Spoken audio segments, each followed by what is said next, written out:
एक बार फिर से स्वागत है आप सभी का हमारे YouTube channel world of Hindi पर। मैं संजय सर। आज मैं आपके कक्षा 6 से हिंदी की पाठ्यपुस्तक अनुगुण से पाठ 12 चांद बाबू का प्रश्न अभ्यास पढ़ाने जा रहा हूं। पाठ 12 चांद बाबू। सबसे पहले मैं मौखिक प्रश्न की ओर चल रहा हूं। निम्नलिखित प्रश्नों के मौखिक उत्तर दीजिए। प्रश्न संख्या क है, खुद को गौर से देखने पर चांद बाबू को रोना क्यों आता था? उत्तर है, जब भी चांद बाबू खुद को गौर से देखता तो अपना काला रंग, हल्के हल्के चेचक के दाग, छोटी छोटी आंखें, चपटी नाक, मोटे मोटे ओठ, सीधे सीधे ताक जैसे बाल को देखकर उसे रोना आ जाता था। प्रश्न संख्या ख है, घर खर्च कैसे चलता था? उत्तर है, घर खर्च अब्बा की पेंशन से चलता था। प्रश्न संख्या ग है, चांद बाबू ने मां से क्या वायदा किया? उत्तर है, चांद बाबू ने मां से वायदा किया कि अब वह न किसी से डरेगा, न किसी के मजाक का बुरा मानेगा, न रोएगा, बल्कि खूब मन लगा के पढ़ेगा। प्रश्न संख्या घ है, मास्टर साहब के चांद बाबू कहने पर लड़के क्यों न हंस पाते? उत्तर है, यूं तो चांद बाबू अब मास्टर जी के हर सवाल का सही जवाब देता, हर सबक यानी पाठ पढ़ाई को हमेशा सुना देता और सारा होमवर्क यानी गृह कार्य भी पूरा करके लाता। इसीलिए मास्टर साहब के चांद बाबू कहने पर लड़के नहीं हंस पाते। लिखित प्रश्न है यानी दीर्घ प्रश्न। निम्नलिखित प्रश्नों के उत्तर लिखिए। प्रश्न संख्या क है, बच्चे चांद बाबू को क्या क्या कहकर चिढ़ाते थे? उत्तर है, बच्चे चांद बाबू को भालू, तारकोल का डिब्बा, काला काला कौवा कहकर चिढ़ाते थे। प्रश्न संख्या ख है, मां चांद बाबू को किस नजर से देखा करती थी? उत्तर है, मां चांद बाबू को अपने दिल की नजर से देखती थी। मां के नजरों में चांद बाबू उनकी आंखों का तारा और घर का उजाला था। प्रश्न संख्या ग है, मां की क्या इच्छा थी? उत्तर है, मां की इच्छा थी कि चांद बाबू पढ़ लिख कर किसी अच्छी जगह पर नौकरी करे, वे उसकी शादी कर दे, घर बसा दे, फिर आराम से बैठकर अल्लाह अल्लाह करे। प्रश्न संख्या घ है, एक दिन स्कूल में बच्चों द्वारा बहुत अधिक सताने पर क्या हुआ? उत्तर है, एक दिन स्कूल में बच्चों द्वारा बहुत अधिक सताने पर चांद बाबू अपना बस्ता वही छोड़कर भाग निकला। प्रश्न संख्या अंग है, परिंदों के देश में रहने वाले एक प्यारे से बच्चे ने चांद बाबू को क्या समझाया? उत्तर है, परिंदों के देश में रहने वाले एक प्यारे से बच्चे ने चांद बाबू को समझाया कि तुम उन बच्चों की बात का बिल्कुल बुरा न माना करो, न रंज यानी दुख किया करो, तुम सब कुछ भूल जाओ और पढ़ने लिखने में मन लगाओ। प्रश्न संख्या 6 है, धीरे धीरे चांद बाबू के व्यवहार में क्या परिवर्तन आया? उत्तर है, धीरे धीरे चांद बाबू के व्यवहार में बहुत परिवर्तन आ गया। अब वह बच्चों के मजाक उड़ाने का बुरा न मानता और मुस्कुराकर बस अपनी पढ़ाई करता रहता था। प्रश्न संख्या 6 है, शैतान बच्चे अब चांद बाबू को क्यों नहीं चिढ़ाते थे? उत्तर है, चांद बाबू अब पहले की तरह बच्चों को चिढ़ाने पर न रोता था, न स्कूल से भागता था और न मास्टर साहब से शिकायत करता था। शैतान बच्चों को उसे चिढ़ाने में मजा नहीं आता था, इसीलिए शैतान बच्चे अब चांद बाबू को नहीं चिढ़ाते थे। तीसरा है, सही कथन के आगे सही का चिन्ह और गलत कथन के आगे गलत का चिन्ह लगाइए। क है, बच्चे इस कदर मजाक उड़ाते कि वह रो रो देता।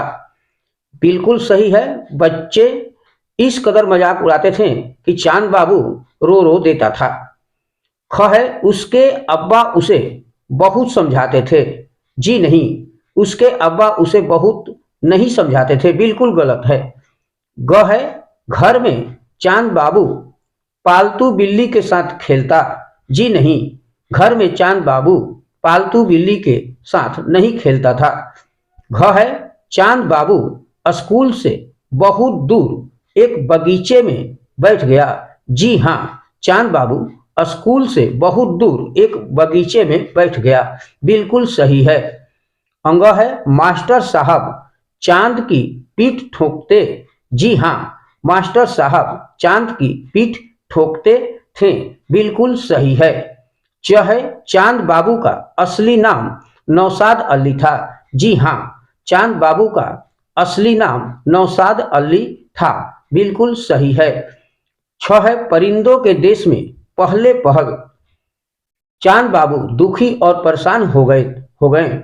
जी नहीं, परिंदों के देश में पहले पहल चांद बाबू दुखी व परेशान नहीं हुए थे।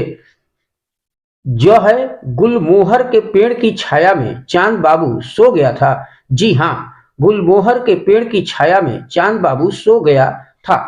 झ है बाद में चांद बाबू का स्वभाव चिड़चिड़ा हो गया था। जी नहीं, बाद में चांद बाबू का स्वभाव चिड़चिड़ा हो गया था। बिल्कुल गलत है। चौथा है पाठांश। मैं पाठांश को पढ़ रहा हूं। सुबह उठा तो जैसे वह दूसरा ही चांद बाबू था। खा पीकर नहा धोकर तैयार होकर स्कूल आया। बच्चों ने मजाक उड़ाया, उसके कार्टून बना बनाकर हवा में उड़ाए, उसको भालू कहा, खूब कहे लगाए, मगर उसके कान पर जू न रेंगी। वह मुस्कुराता रहा और पढ़ता रहा। आधी छुट्टी में भी वह बाहर न निकला। अम्मा का दिया हुआ एक पराठा अचार खाकर उसने अपनी बोतल से पानी पिया और पढ़ने में लग गया। शाम को वह बहुत खुश घर आया। अम्मा भी खुश थी। इस पठांश पर आधारित प्रश्न है क चांद बाबू को देखकर ऐसा क्यों लग रहा था कि वह कोई दूसरा ही चांद बाबू है। चांद बाबू को देखकर ऐसा लग रहा था कि वह कोई दूसरा ही चांद बाबू है, क्योंकि अब उसे डर नहीं था कि स्कूल में उसे कोई चिढ़ाएगा या सताएगा। वह मन में ठान चुका था कि वह अब किसी से नहीं डरेगा और इसीलिए उसके चेहरे पर एक अनोखी ही रौनक थी। ख है बच्चों ने उसके साथ कैसा व्यवहार किया। बच्चों ने उसे सताना छोड़ दिया। ग है अम्मा किस लिए खुश थी। अम्मा इसलिए खुश थी क्योंकि अब उनके बेटे का खोया हुआ आत्मविश्वास फिर से लौट आया था और डर भाग गया था। भाषा कौशल है।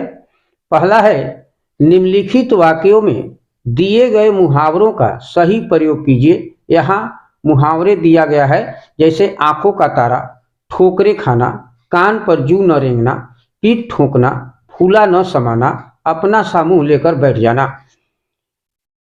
क है सभी प्रतिभाशाली विद्यार्थियों की पीठ ठोकी गई।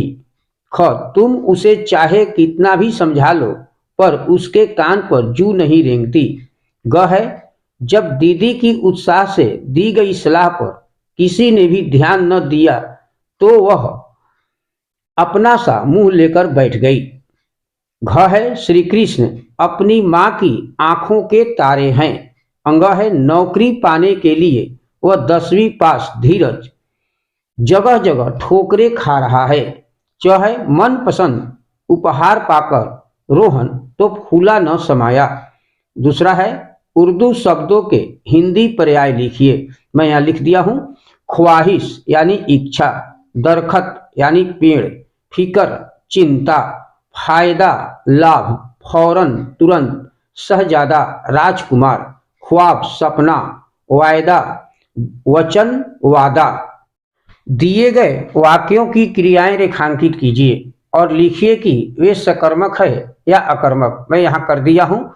जैसे क है गुलमोहर के पेड़ पर फूल खिले थे, यहाँ मैं रेखांकित किया हूँ और एक खिले थे सकर्मक क्रिया है।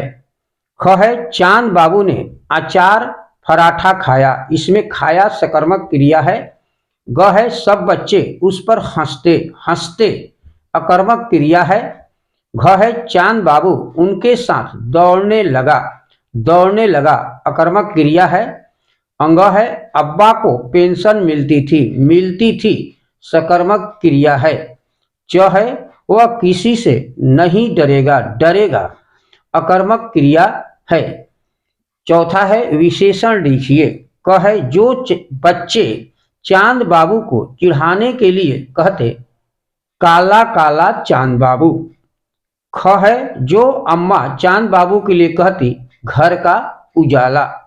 ग है जो चांद बाबू स्वयं के लिए कहता काला कौवा। इस पाठ में जितने भी शब्दार्थ हैं और प्रश्न अभ्यास उसे अपनी काच पुस्तिका पर अच्छे तरीके से लिख लीजिएगा और उसे याद करते रहेगा। Thank you. मैं संजय सर।